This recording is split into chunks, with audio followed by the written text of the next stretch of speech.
জি।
আমাদের ব্যক্তিত্ব, তারপর আমাদের টার্গেট ছিল আমাদের এই সংগঠনকে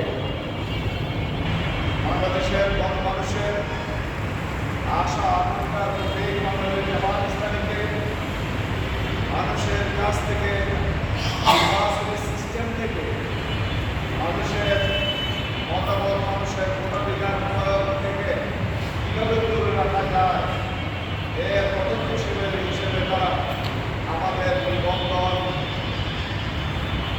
বাতিল করেছে। বিষয়টা কি এমন নয়, আমাদের নিবন্ধন বাতিল করেছে তারা।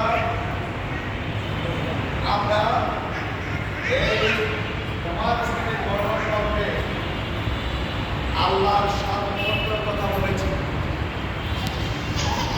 আমাদের যে রব যিনি আমাকে নির্দেশ দিয়েছেন, তিনি সার্বভৌমত্বের মালিক, মালিকের মাত্র আল্লাহ। আমরা বলছি এটা জায়েজ, এটা হচ্ছে কি আল্লাহর নির্দেশ ফরজ, তারা বলছে এটা হারাম। তারা হারাম বলে কি? তারা আমাদের গণতন্ত্র হারাম। আমি যেহেতু আমরা কি কোরআনের কথা বলছি, আমাদের কথা নাকি এদের দৃষ্টি থেকে হারাম। হারাম না হলে এটা নিষেধ করলো কেন? আমি বুঝতে পারছি আমাদের জামাত ইসলামের নিবন্ধন কেড়ে নিয়েছে, শুধু আল্লাহর সম্পর্কে স্বীকৃতি দিয়েছে। আমরা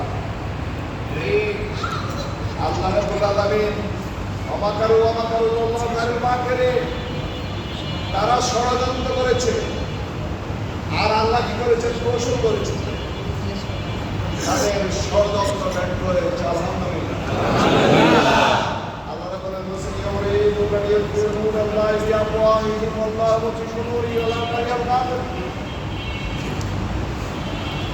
তারা নিজের মুখের আল্লাহ নূরকে তারা নিভিয়ে দিতে চায়।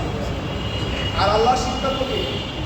আল্লাহ নূরকে পঞ্চমুক্ত করবেন, বিভূষিত করবেন, আলোকিত করবেন, ছড়িয়ে দিবেন। প্রমাণ পেয়েছেন কিনা? প্রমাণ হয়েছে কিনা? আল্লাহর আয়াতের উপর বিশ্বাস আসে, ঈমান বৃদ্ধি পায়। ওয়ালা তাহিনু ওয়ালা তাহজানু ওয়া আনতুমুল আ'লাউনা ইন কুনতুম মুমিনিন। আল্লাহ বলছে কি?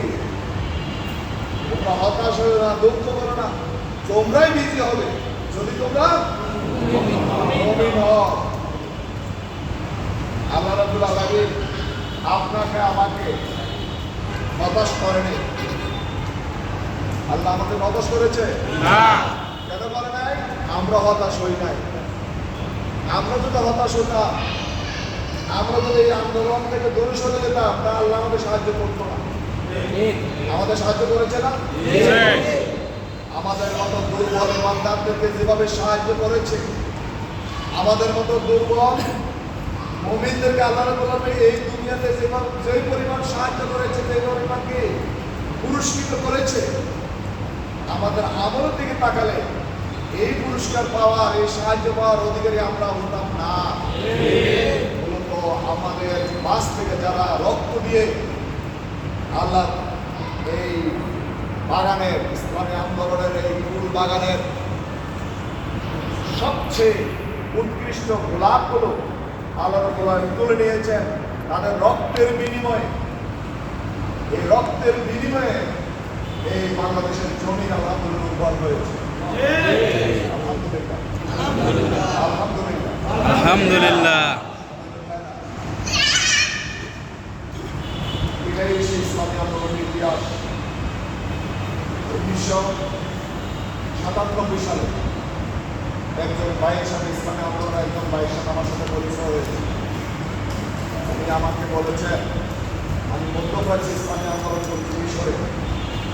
তখন উনি আমাকে বলেছেন, আমার পুরো সংখ্যাটা মনে নেই, তবে এটুকু মনে আছে 17 অথবা 27